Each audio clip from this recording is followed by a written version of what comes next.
नमस्कार साथियों की फैक्ट में आप सभी का स्वागत है। उम्मीद करता हूं कि आप सभी लोग बेहतर होंगे। सभी सनातनी और राष्ट्रवादी भाई बहनों से अपील रहेगी कि चैनल को सब्सक्राइब करिएगा, वीडियो को लाइक करिएगा और अधिक से अधिक लोगों तक शेयर कर दीजिएगा। सभी को सुबह की राम राम, सुप्रभात। महाराष्ट्र की पॉलिटिक्स में ऐसी चीजें हो रही है कि लोग कह रहे हैं कि उद्धव ठाकरे ने तो थूक करके चाट लिया।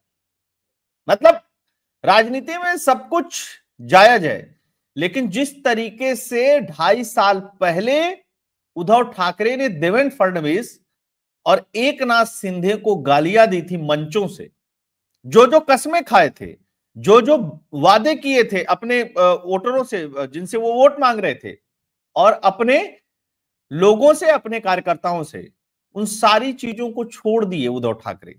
और उद्धव ठाकरे कहां पहुंचे? देवेंद्र फडणवीस की शरण में। अकेले नहीं गए, अपने बेटे आदित्य ठाकरे को भी साथ लेकर के गए। गुलदस्ता लेकर के गए, फूलों का दिया देवेंद्र फडणवीस को। अब सामान्य लोग सोचेंगे कि ठीक है, देवेंद्र फडणवीस मुख्यमंत्री हैं, उद्धव ठाकरे भी विधायक हैं, आदित्य ठाकरे भी विधायक हैं, चले गए तो मिल लिए। 2.5 साल पहले जब सरकार बनी थी तब एकनाथ शिंदे भी मुख्यमंत्री थे। चलिए, एकनाथ शिंदे मुख्यमंत्री थे, आप नहीं मिले, आपकी पार्टी तोड़ दिए।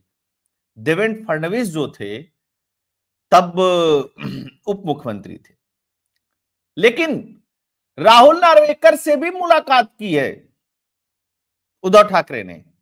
राहुल नार्वेकर तो स्पीकर थे, उनसे तो 2.5 साल में मिल सकते थे, उनसे भी नहीं मिले उद्धव ठाकरे। तो अचानक से मिलने और मेल मिलाप करने का प्रायोजन कहां से शुरू हो गया, इस बात को समझेंगे। यह कार्य हुआ 17 तारीख को, लेकिन 18 तारीख को एक और कार्य हुआ। दिल्ली के अंदर शरद पवार प्रधानमंत्री नरेंद्र मोदी से मिलते हैं, साथ में 2 उनके किसान होते हैं, अनार की पेटियां होती हैं। अब प्रधानमंत्री से मिलना कौन सी बड़ी बात है शरद पवार का? बिल्कुल बड़ी बात है। बहुत लंबे समय बाद शरद पवार प्रधानमंत्री नरेंद्र मोदी से मुलाकात किए हैं। लोकसभा का दृश्य देखिए, उनकी बेटी जो लोकसभा सांसद हैं सुप्रिया सुले, उनके ट्यूनिंग में, उनके टोन में बदलाव आ गया है। तो महाराष्ट्र की राजनीति में भूचाल क्यों मचा हुआ है? क्योंकि महाराष्ट्र की राजनीति में मान करके चलिए कि अब कांग्रेस पार्टी अकेले बच गई है विपक्ष के तौर पे, और मान लीजिए छोटे मोटे एक दो चार दल होंगे, जैसे समाजवादी पार्टी, असदुद्दीन ओवैसी के विधायक वगैरह, मैं उनकी बात नहीं कर रहा हूं। प्रमुखता से उद्धव ठाकरे ने भी अब साथ छोड़ दिया है लगभग, और शरद पवार ने भी साथ छोड़ दिया है। किसका? राहुल गांधी का। तो कांग्रेस पार्टी के ऊपर एक दोहरी मुसीबत है इस समय। वन नेशन वन इलेक्शन को लेकर के ज्वाइंट पार्लियामेंट्री कमेटी बनाई गई, उस कमेटी में भी सुप्रिया सुले को रखा गया, क्योंकि इस मसले पर लोकसभा के अंदर बोलते हुए सुप्रिया सुले ने कहा कि इसको ज्वाइंट पार्लियामेंट्री कमेटी के पास भेजिए, हम देखेंगे, सही लगेगा तो हम समर्थन करेंगे। तो आइए थोड़ा सा चित्र देखते हैं। और इसीलिए कहा जाता है ना कि राजनीति में बहुत बड़बोलापन जो होता है वो दिक्कत करता है। हाँ, एक चीज और बता दूं आप लोगों को, एकनाथ शिंदे ने तुरंत प्रतिक्रिया दी जब उद्धव ठाकरे देवेंद्र फडणवीस से मिले। उन्होंने कहा कि देवेंद्र फडणवीस को अपने गिरेबान में झांकना चाहिए और सोचना चाहिए कि उन्होंने देवेंद्र फडणवीस के लिए क्या क्या कहा है। उद्धव ठाकरे को अपने गिरेबान में झांकना चाहिए और सोचना चाहिए कि देवेंद्र फडणवीस के लिए क्या क्या कहा है। वो चित्र आप लोगों को दिखाते हैं जो महाराष्ट्र में चर्चा का विषय बना हुआ है। ये देवेंद्र फडणवीस से मिल रहे हैं और फूल दे रहे हैं, बगल में उनके बेटे आदित्य ठाकरे खड़े हैं। ये वाला दृश्य। उसके बाद ये वाली फोटो सबसे ज्यादा चर्चा में बनी हुई है। उद्धव ठाकरे ने देवेंद्र फडणवीस को ही नहीं कुछ कहा था, दिल्ली का नाम ले लेकर के उद्धव ठाकरे ने बहुत कुछ कहा था, बहुत कुछ कहा था। आप सोचिए कि मुख्यमंत्री से मुलाकात हो रही है और एक तरफ उद्धव ठाकरे बैठे हुए हैं, दूसरे तरफ देवेंद्र फडणवीस बैठे हुए हैं, और बीच में एक बड़ी सी एक बड़ा सा पोस्टर, या आप कह सकते हैं कि फ्रेम, प्रधानमंत्री नरेंद्र मोदी का लगा हुआ है। क्या देवेंद्र फडणवीस से मैसेज देने की कोशिश कर रहे हैं उद्धव ठाकरे को कि देखो भाई, तुम्हारे और हमारे बीच में प्रधानमंत्री नरेंद्र मोदी हैं, जो कुछ तुमने कहा है अगर वो तुमको माफ कर दें तो मुझे अपनाने में कोई समस्या नहीं है। राजनीति में बहुत सारी चीजें संकेत की भाषा में की जाती हैं और मुझे इस पे कोई गुरेज नहीं कि कल के लिए उद्धव ठाकरे जो हैं वो कहें कि नहीं नहीं हम या तो महायुति में जाएंगे और नहीं अगर उसमें जाएंगे एक नाथ शिंदे की वजह से या जो भी चीजें हैं तो हम कम से कम महाविकास आघाड़ी के पार्ट नहीं रहेंगे। हाल में ये हिंदू हिंदू भी चिल्लाने लगे हैं। अच्छा, एक और दृश्य देखिए। प्रधानमंत्री नरेंद्र मोदी ने ट्वीट किया कि Rajya Sabha MP and farmer union minister Shri Sharad Pawar along with the group of farmer meet today. मतलब ये 18 तारीख का ट्वीट है, कल का।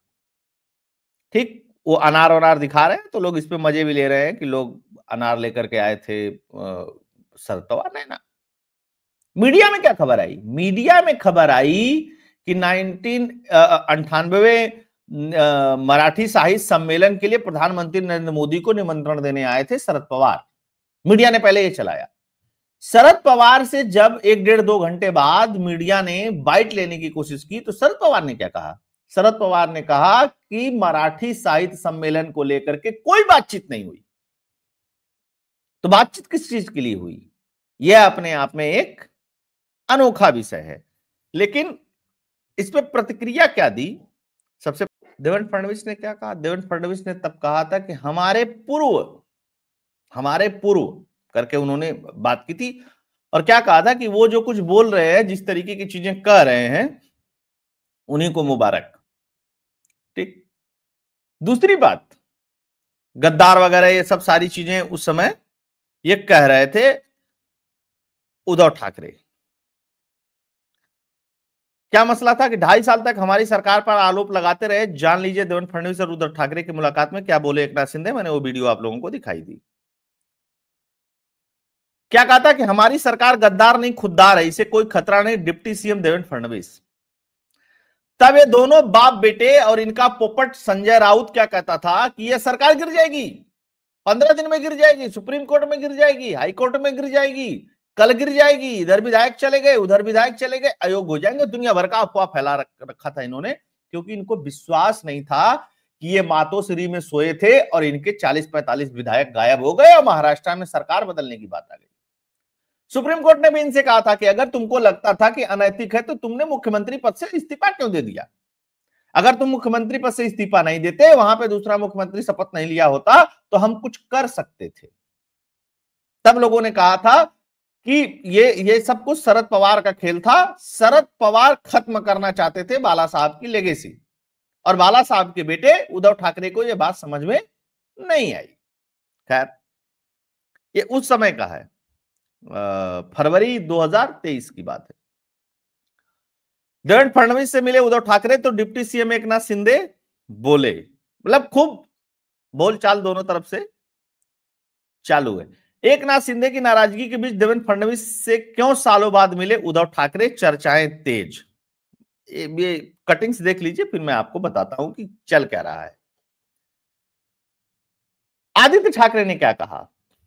बैठक के बाद आदित्य ठाकरे ने कहा कि सत्ता पक्ष और विपक्ष दोनों को देश और राज्य के हित में मिलकर काम करने के लिए राजनीतिक परिपक्वता दिखानी चाहिए। लोगों ने बोला कि आप क्यों मिले देवेंद्र फडणवीस से, तो उन्होंने कहा कि हम बहुत परिपक्व नेता हैं, हमारे पिता भी अब परिपक्व हो गए हैं, हम भी बहुत परिपक्व हो गए हैं। एक संजय राउत परिपक्व नहीं हुआ क्योंकि वो दिल्ली में ज्यादा रहता है। उन्होंने कहा कि आज हमारे प्रमुख उद्धव ठाकरे ने सीएम से मुलाकात की, विधानसभा अध्यक्ष राहुल नार्वेकर से मुलाकात की, महाराष्ट्र सरकार के लिए काम करते हुए दोनों को राज्य के हित में मिलकर के काम करने के लिए परिपक्वता दिखानी चाहिए। तो भैया आप उप मुख्यमंत्री एक नाथ शिंदे से क्यों नहीं मिले? एक नाथ शिंदे से भी मिल लेते, परिपक्वता दिखा लेते। कम से कम उद्धव ठाकरे नहीं मिले तो आदित्य ठाकरे ही मिल लेते। नहीं मिले क्योंकि जिस तरीके से गांधी परिवार को लगता है कि उनके पार्टी के सारे नेता, चाहे वो किसी भी पद पे हो, एक तरीके से उनके लिए चेले टाइप के हैं, एक तरीके से गुलाम टाइप के हैं। इसी तरीके से उद्धव ठाकरे को अभी भी फीलिंग आती है कि एक नाथ शिंदे जो थे वो तो चेले थे हमारे, और चेले ने खेला कर दिया तो चेला भले उप मुख्यमंत्री बना हुआ, चेले से हम कैसे मिलने जा सकते हैं? यह मानसिकता है उद्धव ठाकरे की, और इसी मानसिकता ने पार्टी तोड़ दी, इसी मानसिकता ने पूरी की पूरी बाला साहब की लेगेसी को खत्म कर दिया। हालांकि एकनाथ शिंदे ने उसको जीवित रखा है। अच्छा, अब हो क्या रहा है खेला, देखिए आपको खेला बताते हैं। महाराष्ट्र में बीएमसी के चुनाव आने वाले हैं। बीएमसी के चुनाव होंगे और भी बहुत सारे महानगर पालिकाओं के चुनाव होंगे पूरे महाराष्ट्र के अंदर। उससे पहले उद्धव ठाकरे अपना स्पेस बना रहे हैं, क्योंकि एक बार यहां से भी अगर हार करके बाहर निकल गए तो फिर रिवाइव करना मुश्किल हो जाएगा, फिर वापसी करना मुश्किल हो जाएगा किसी भी कीमत पे। उद्धव ठाकरे एक तरीके से अपने किए अपने कृत्य की माफी मांगने के लिए गए थे देवेंद्र फडणवीस के पास। वो शब्दों में कहें या ना कहें, उनके लहजे में और जिस तरीके से फूल का गुलदस्ता देते हुए खिखिया के हंस रहे हैं, उससे साफ साफ झलक रहा है। ये तो इनकी बात थी। शरद पवार क्यों गए थे? शरद पवार के जाने के पीछे का रीजन ये है कि इनकी पार्टी के सांसद ही टूट करके भारतीय जनता पार्टी के साथ मिलने वाले हैं। ये पक्की खबर शरद पवार के पास भी है। 8 सांसद हैं इनके, उसमें से 6 इनके सांसद जो है मिलने वाले हैं, और विधायक भी जो 10 हैं उसमें से भी बहुत सारे जो हैं वो महायुति की तरफ जाने वाले हैं। इनको लगा कि प्रधानमंत्री नरेंद्र मोदी से मुलाकात कर ली जाए और ये कह दिया जाए कि आप कोई बिल लाइए, कोई प्रस्ताव लाइए, कुछ भी लाइए, हम विरोध नहीं करेंगे, हम आपके समर्थन में रहेंगे, भैया हमारी पार्टी नहीं टूटनी चाहिए। और कुछ नहीं था। यही कारण है कि सुप्रिया सूले का लहजा लोकसभा के अंदर बदल गया है। जितना तीखा हमला करती थी भारतीय जनता पार्टी के ऊपर सुप्रिया सूले, उसमें न्यूनता आ गई है, उसमें कमी आ गई है। राहुल गांधी जो प्रोटेस्ट करते हैं, कांग्रेस पार्टी जो प्रोटेस्ट कर रही है, उसमें भी सुप्रिया सूले नहीं दिखाई देती। हालांकि लोग कहेंगे कि समाजवादी पार्टी भी दिखाई नहीं देती है, टीएमसी भी दिखाई नहीं देती है, बिल्कुल ठीक बात है। किसी किसी जगह पे समाजवादी पार्टी हो सकता है कि राहुल गांधी के साथ दिख जाए, हालांकि वो दिखने का सिचुएशन तो नहीं लग रहा है, लेकिन शरद पवार की पार्टी अब बड़ा मुश्किल लग रहा है कि राहुल गांधी के पीछे बैकिंग करते हुए दिखाई दे। इसके पीछे कई सारे रीजन हो सकते हैं, जैसे अडानी का मुद्दा है, अडानी से बहुत अच्छी जमती है शरद पवार की, राहुल गांधी की बिल्कुल नहीं जमती है। और अडानी को लेकर के जिस तरीके से संसद नहीं चलने दिया राहुल गांधी और उनकी पार्टी ने, वो भी सब लोगों ने देखा है। दूसरी तरफ शरद पवार ने मुलाकात की है अभी अमित शाह को लेकर के और डॉक्टर बी आर अम्बेडकर को लेकर के जो चल रहा है फेक नैरेटिव और झूठ वाला वीडियो और प्रोटेस्ट और इस्तीफा दो, उस मामले पर भी मुझे लगता है कि नेगोशिएशन पॉइंट तगड़ा हो जाएगा शरद पवार का। कि देखिए भाई, इस समय तो अमित शाह फंसे हुए हैं और ये प्रोपोगेंडा आप भले झूठ झूठ कहिए, लेकिन अन्य जगह तो ये चल ही रहा है कि अमित शाह माफी मांगे और अमित शाह इस्तीफा दें, तो हम इस मुद्दे पर भी आपके साथ हैं। राजनीति में कहा जाता है ना कि सही समय पे सही चोट की जाती है, और जोड़ तोड़ गठजोड़ की राजनीति में शरद पवार आ गई है। हालांकि शरद पवार अब सक्रिय राजनीति में कितने दिन रहेंगे यह देखने वाली बात है, और प्रधानमंत्री नरेंद्र मोदी शरद पवार को लिफ्ट देंगे या नहीं देंगे यह भी देखने वाली बात है, क्योंकि कहा जाता है कि दूध का जला छाछ भी फूंक करके पीता है। यही शरद पवार पिछली बार जब मुलाकात करके गए थे तब खेल तमाशा हुआ था महाराष्ट्र के अंदर। तो ये महाराष्ट्र की पॉलिटिक्स में बड़ा भूचाल आया हुआ है। महाराष्ट्र के लीडर्स जो महाविकास आघाड़ी के हैं, कांग्रेस को छोड़ करके, वो अलग डरे हुए हैं कि भैया क्या होगा, क्या होना चाहिए, क्योंकि दोनों जगह तो सरकार इनकी है और 5 साल रहनी है, इस बीच में हमारे साथ क्या होगा। और जो कुछ भी महाराष्ट्र के संदर्भ में हो रहा है उसका रिफ्लेक्शंस दोनों जगह पड़ने वाला है, केंद्र की राजनीति में भी और महाराष्ट्र की राजनीति में भी। छगन भुजबल उधर नाराज हैं, वो उनको शपथ नहीं दिलाया गया, उनको मंत्री पद नहीं दिलाया गया, तो वो बहुत सारी बातें कह रहे हैं, मेरे साथ ये हो गया, मेरे साथ वो हो गया। पता चला कि अजित पवार ने छगन भुजबल से कहा है कि तुम राज्यसभा चले जाओ। छगन भुजबल कह रहे हैं नहीं नहीं, मैं राज्यसभा नहीं जाऊंगा, जब जाने वाला था तब तुम लोगों ने विधानसभा का चुनाव लड़ा दिया। तो ये सब चीजें हैं, ये सब ड्रामेबाजी आपको देखने को मिलती रहेगी। होप दोस्तों ये एनालिसिस और कंटेंट और फैक्ट्स आप लोगों को पसंद आया होगा तो वीडियो को अधिक से अधिक लोगों तक शेयर लीजिए कर दीजिएगा। कंट्रीब्यूट करना चाहते हैं तो उसके लिए फोन पे और पेटीएम का नंबर स्क्रीन पे दिया, आप उसके थ्रू डोनेट और कंट्रीब्यूट कर सकते हैं। आप सभी जुड़े, बहुत बहुत धन्यवाद। मजा लेते हैं, देखते हैं क्या होता है महाराष्ट्र में। जय हिंद, जय सेवा।